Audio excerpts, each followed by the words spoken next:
Thank you very much, Madam Prime Minister. Thank you for hosting us with the American media as well as the rest of the President's delegation. Mr. President, you will make history tomorrow as the first U.S. President to visit Burma. But human rights activists have warned that your trip is premature given the escalating ethnic violence that have left hundreds dead and up to 100,000 people displaced in that country. Your own NSC Director for Human Rights said the other day that people are, quote, living in fear and terror. Why are you moving so quickly to endorse the Burmese leadership and reward them with a personal visit? And given some of the recent setbacks to democratic movements in the Middle East, why are you so confident that the Burma will continue down the path of reform? And to the Madam Prime Minister as well, as an U.S. ally and a neighbor of Myanmar and Burma, are you satisfied that President Sein is doing enough to stop the ethnic violence and protect human rights there? And do you believe President Obama's visit is premature or appropriately timed? Thank you. Well, first of all, I think it's important to recognize, David, this is not an endorsement of the Burmese government. This is an acknowledgement that there is a process underway inside that country that even a year and a half, 2 years ago, nobody foresaw.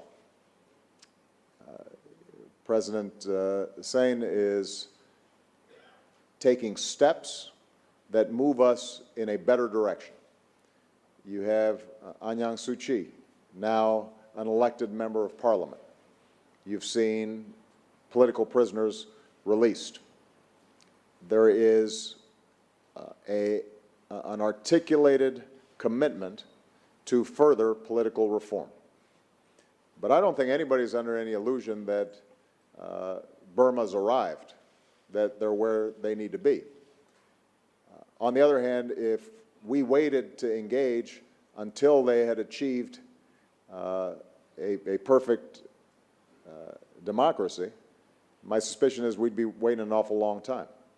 And one of the goals of this trip is to highlight the progress that has been made, but also to give voice to the much greater progress that needs to be made in the future.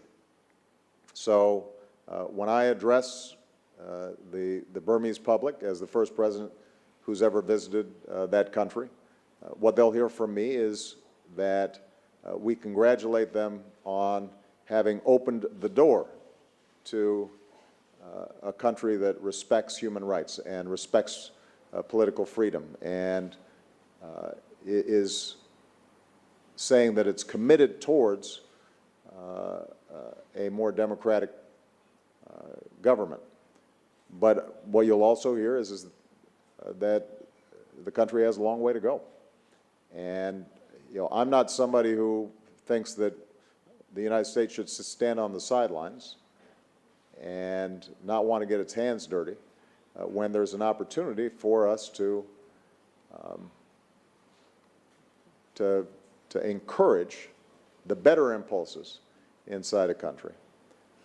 And in part, I'm taking my guidance from what Aung San Suu Kyi, who I think knows quite a bit about repression in Burma, sees as the best means to continue the development and progress that's being made there. When she visited me in the Oval Office, she was very encouraging of the prospects of a visit.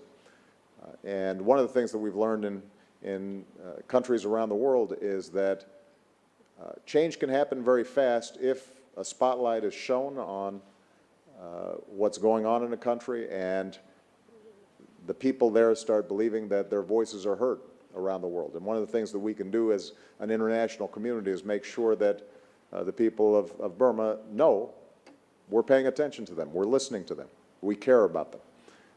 And this visit allows me to do that in a fairly dramatic fashion.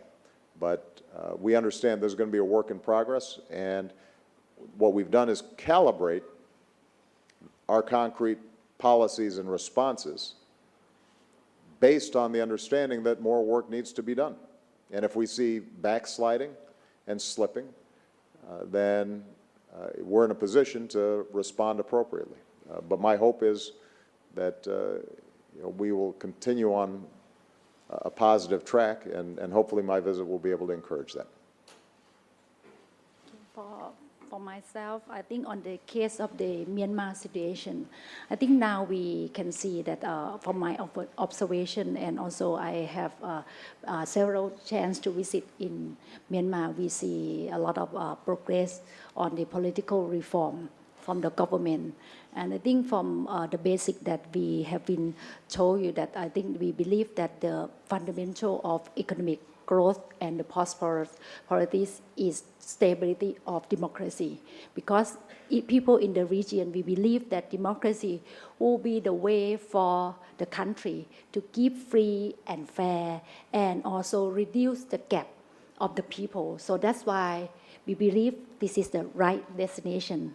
So in the case of Myanmar, Thailand as our neighbor country of Myanmar, so we want to help our neighbor with very sincerity, and truly we want to see people of Myanmar to have the better life, to have the better education, to have better development. If we leave them far away and we close that gap, so I don't think we can be able to raise up the profile of our regions, and especially on the year 2015 will be the year of the communities of ASEAN as one. So will be necessary for us to work closely with Myanmar to make sure that the political reform will come in the right track. But for us alone, I think we need the support from international to keep the way, because Myanmar also already opened the door. So I think this is the important for international country to work with them, helping them, and make sure that they bring the true democracy in terms of the real democracy that the international law with the practice, and close the gap and make sure that people will have better life and better job. Thank you.